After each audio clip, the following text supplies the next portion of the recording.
So you can see the setup. I'm not very far from home here.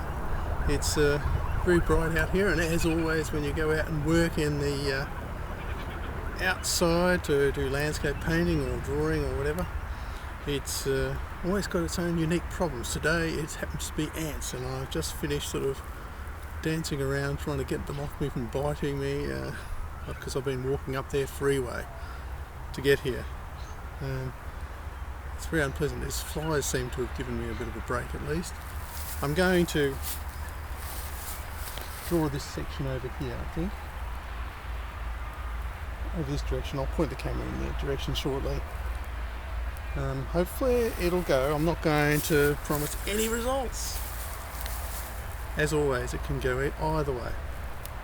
But the main idea is I want to show some of the essential elements of doing a drawing in a landscape, how to find the sort of the simple elements that make up a landscape, and then work from the large scale elements down to smaller details. We'll see how it goes. This is a part of my coronavirus isolation series. I'm sort of out here on my own. There's still a bit of traffic around. It's quite peaceful though.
I brought a fairly pile of stuff today because I'm carrying the camera and so on. I'm going to use Biro, I think, because it'll show up more easily on the video. I might use some water-soluble graphite as well. The first thing I'm going to do is to roughly identify the main sort of elements that I'm going to be looking at. I'll have a photo when I do this. I'll put a photo so you can see, you can pick out where, or I'll pick out where the parts of the drawing I'm going to do. I think I'll sort of centre it on this tree. I'll just do a sort of version of the tree here.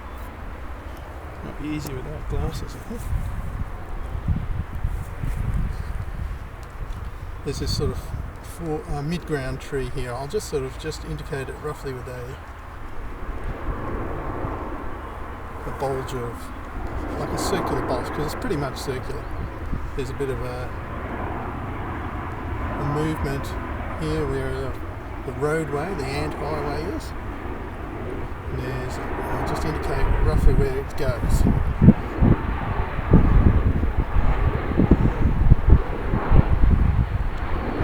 Where the horizon starts along the tree, at least the paddock horizon, so it's not the total horizon. And what I'm trying to do is draw the mainly the undulations of the land and the major features of the land, like the edges of hills, small hills and so on. So getting ant bites. So I'm going to be quick.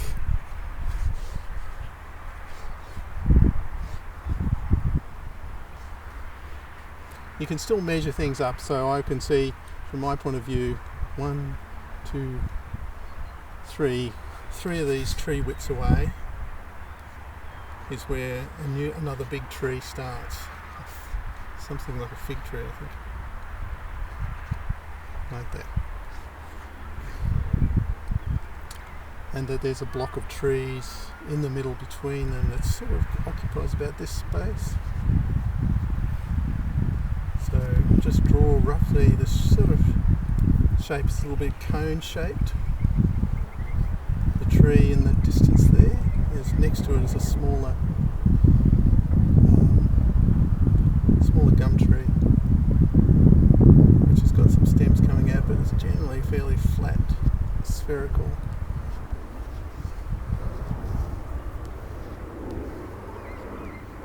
So it's sort of building up slowly. There's a bridge going through here.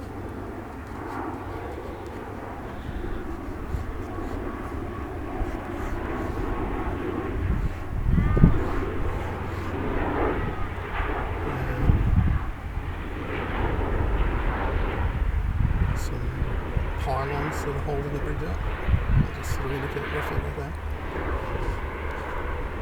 So beyond the bridge there's a row of more trees. I'm just sort of indicating that there's 3 hummocks of them. There's another, maybe a little hummock in there. It's the disadvantage of drawing with biro. It's hard to draw uphill with them. Now, on the other side of this sort of central tree, it's often a good time to do is to find a central element in the landscape that you're sort of making something which everything anchors around. I'm sort of doing it with this tree, really. I'll just continue on this side. There's a small sort of hill here, just an undulation in the ground that's sort of changing the sort of way the landscape will be drawn beyond that. It's sort of like it creates a sort of subtle edge. Beyond this side, one tree, one of this bush width, or it's actually an olive tree, to there is where the next pile of trees stops. Not sure what they are. They're all rather circular looking trees. They don't sort of seem to rise higher than this one really, so I'm going a bit too high there. There's another small one in front here, and it comes to about there. They're not. There's another small shrub here. On this side of these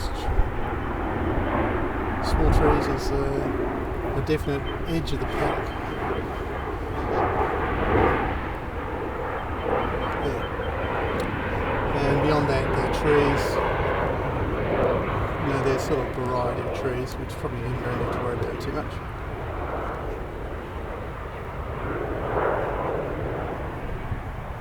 There's a sort of gum trees poking up there.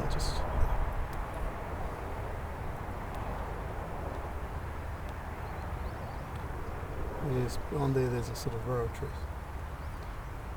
And we could indicate there's clouds, but the clouds are always changing, so we can sort of we won't worry about them much, but we'll just sort of do a sort of like an indication of what they're like, maybe. They're in nice rows, actually.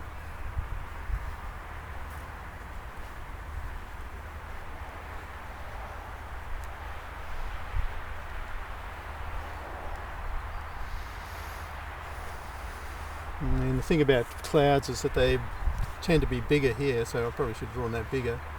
And as they go away, they're more or less, they're fairly similar sizes, clouds often, and as they go further away, they just get smaller. So in a way that gives you an idea of the actual change in height.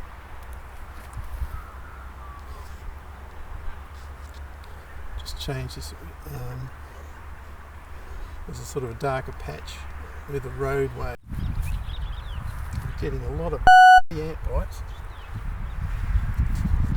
I'll just sort of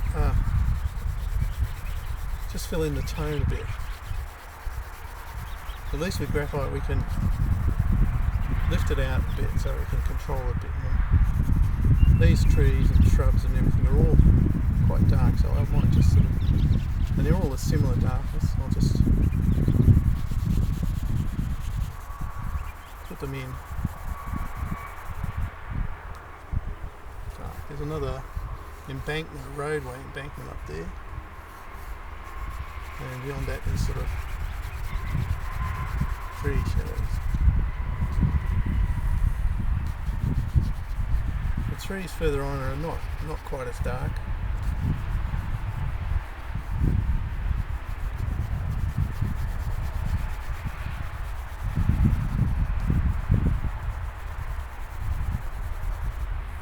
I'm not going to survive these bites.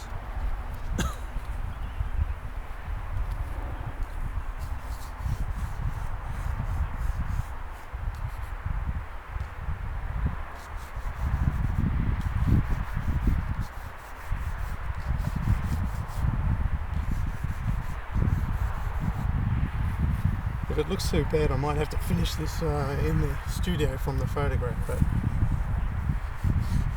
it shows at least the start, and that's sort of the interesting thing about doing. All I'm doing is just sort of putting in the dark patches, shadows.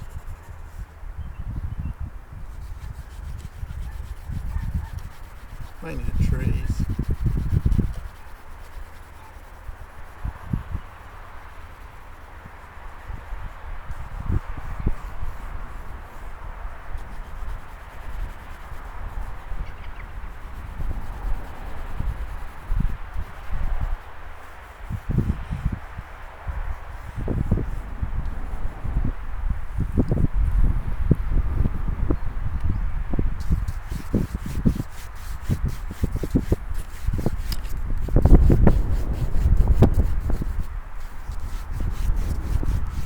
Foreground here is sort of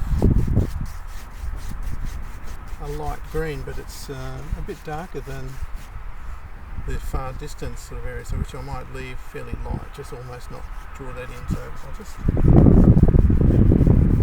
here see there's the edge of a sort of hummock, like a undulation there. I might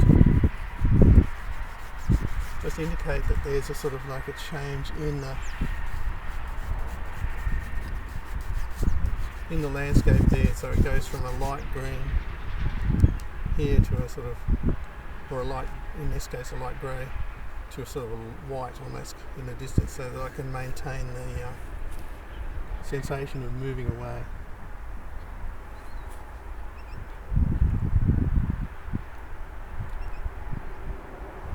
So this is this at this point it's more or less the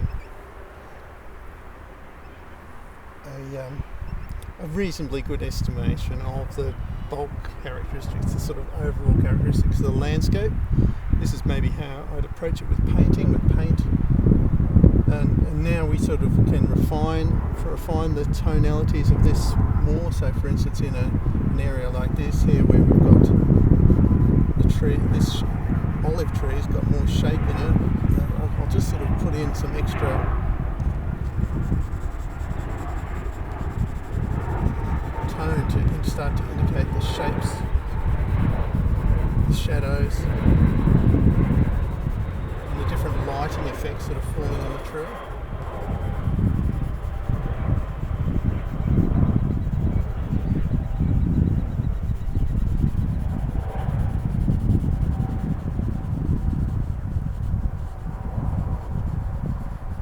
I'm still not trying to do the foliage or anything. Just trying to get a feel for its shape. I might even sort of, since this is more of a centre of attention, I'm going to sort of like, looks like we're heading to doing this all in graphite now. We'll just sort of emphasise it a little bit more.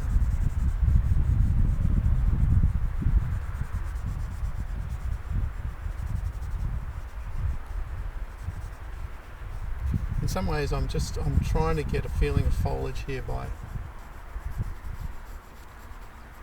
putting in some random hatching.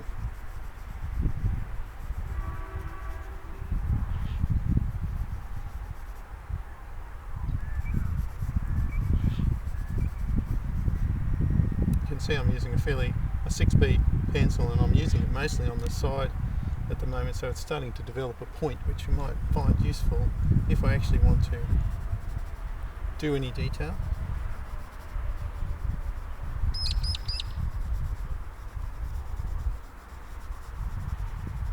At least I'm doing a bit of distant tree there.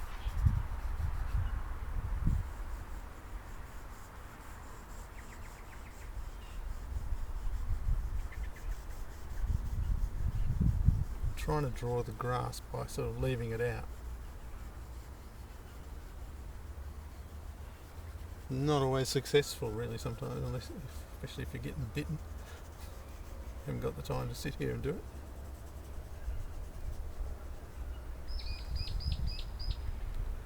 Right.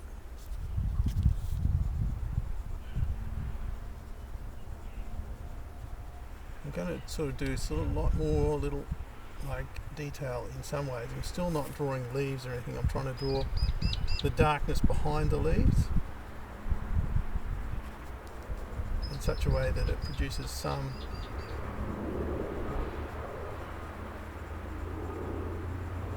sense of how the plant grows. It might not be perfect, but you'll never tell it's an olive tree anyway.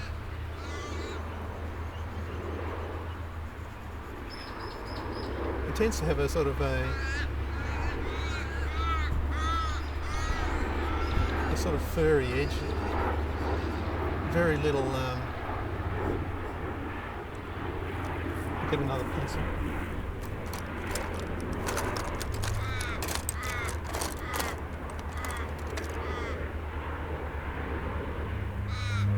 Start to use a HB because it's a bit easier. So you can sort of indicate some branches and some leaves, mainly with an intention of trying to capture what the effect is of these leaves, the way they move.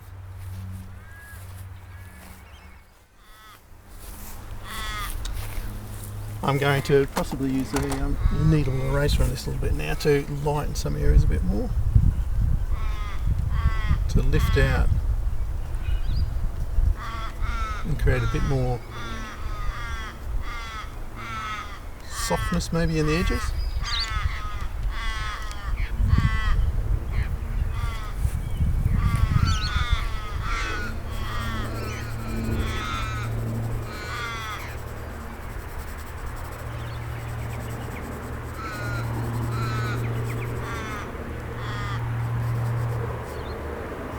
Sometimes you see some branches, and a couple of branches might not hurt to put them in if they're visible.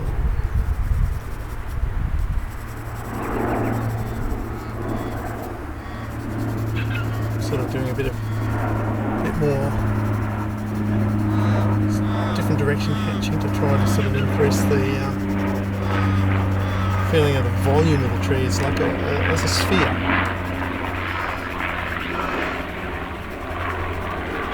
Shadow underneath.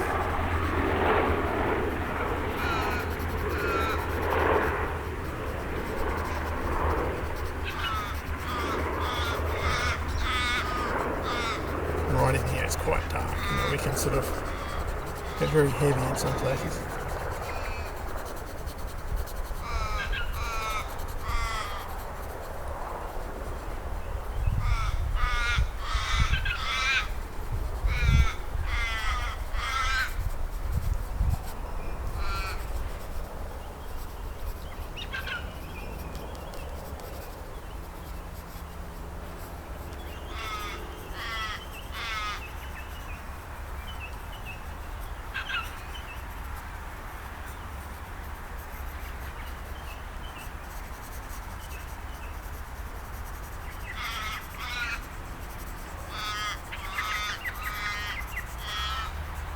Sort of fairly random marks. Every tree and every bush needs its own marks often.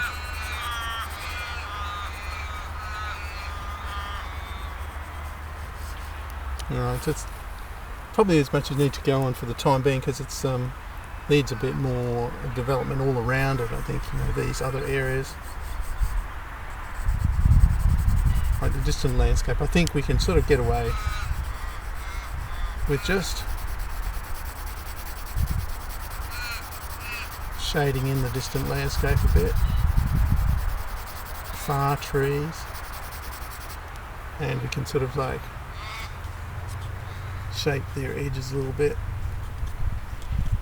just with a sort of needle eraser. Now I sort of regret having the biro there, but that's nothing. Maybe even I'll just put in a sort of light indication of branches in the upper tree, upper levels of the tree, and a little bit darker towards the bottom so that we know that there's shadow underneath that tree. Now at the same time there's another bush in here that I'm sort of slowly sort of lifting out from the background by doing this. And it's a good idea to compare tones to the sort of maybe the central object. So that background in there is similar to parts of this.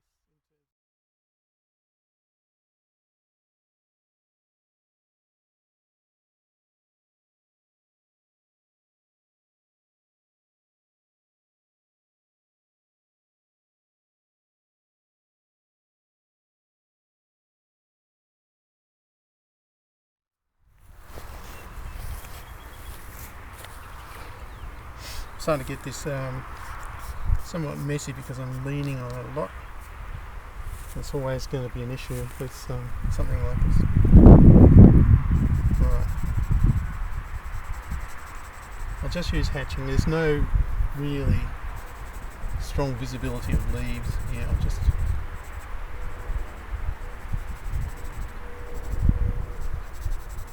just want to capture some of that overlapping sort of shelving effect from the branches and leaves coming down. And then there's another tree behind that, which I'll just really ignore just as a background.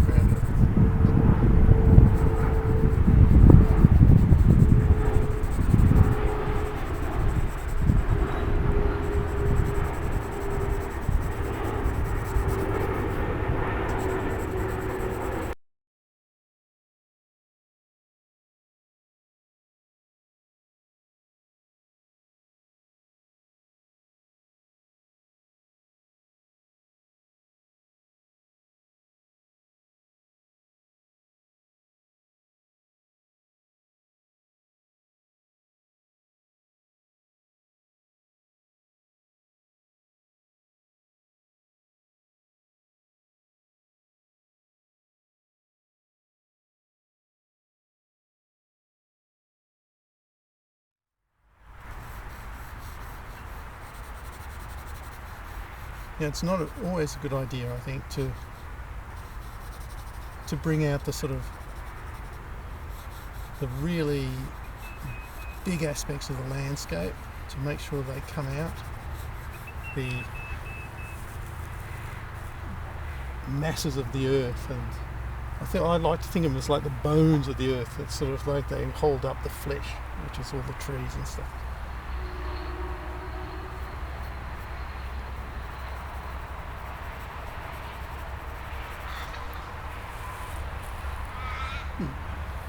Let's look at a little bit indeterminate.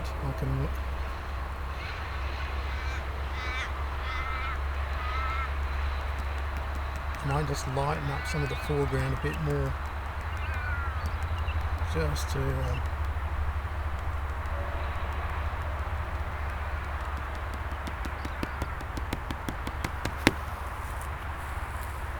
bring it out like that. There's another sort of like a small rise and roll of the landscape here, which I can indicate. And there's also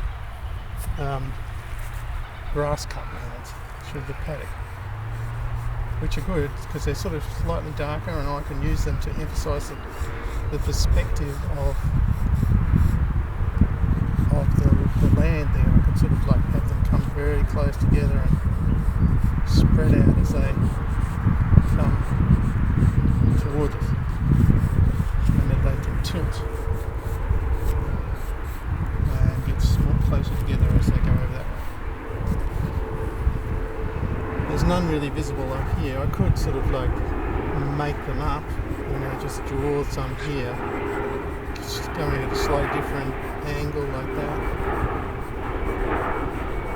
and that would give a feeling of the landscape sort of moving in undulations.